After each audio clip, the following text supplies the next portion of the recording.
update for this Thursday, April 7th, 2022. Time right now about 8:40 a.m. Central Time.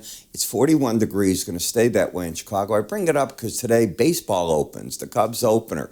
I'm certainly not going. I don't know if you'd want a hot chocolate or a beer because at 41 degrees, sitting on the lakefront for a ball game, it is not going to be a fun day. It's that simple. You wouldn't know it's spring in Chicago quite yet.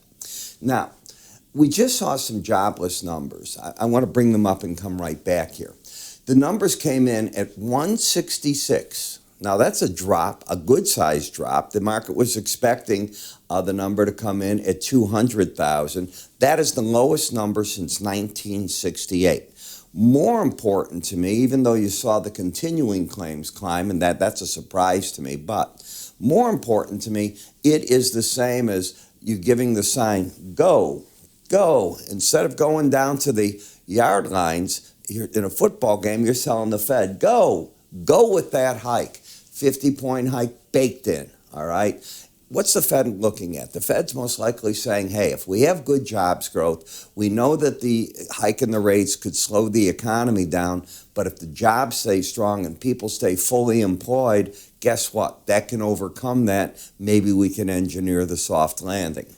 We're also going to get today the EIA natural gas report that comes out at it comes out at 9 o'clock. They're looking for 27 billion cubic feet in it. We're going to see the monthly consumer credit numbers coming out later as well. So, as you know, I've got a special report that's out on the website. As I understand, it went off last night. We turned it back on this morning already.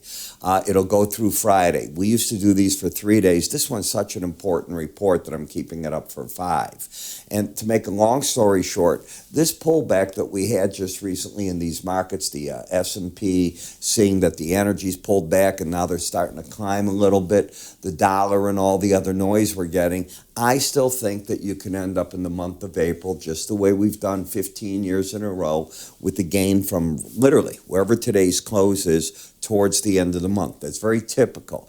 Does it have to happen? Nothing has to happen.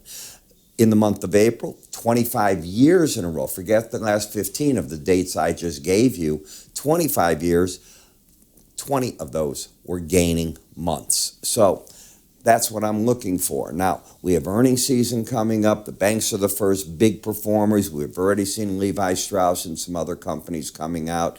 Numbers aren't too bad. It'll be rougher the next quarter. In other words, as we're marching along now in April, May, now you got some serious issues that are showing up.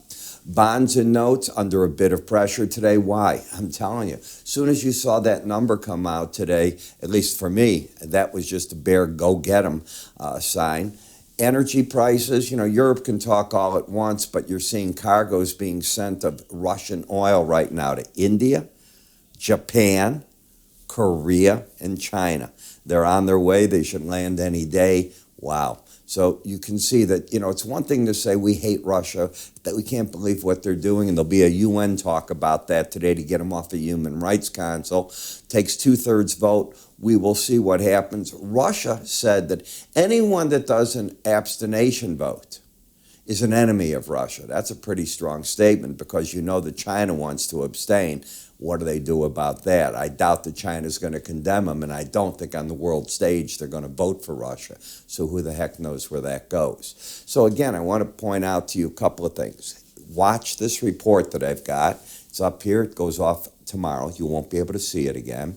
Embedded readings. If you're getting my morning subscriber videos, you know how important they are. You've hit a bunch of numbers in the dollar index just recently, yesterday. The bottom in the euro in a Bollinger Band. What's the importance of it? Take a look here so you get your doctorate degree in Bollinger Bands. I'm Ira Epstein. You have a great trading day.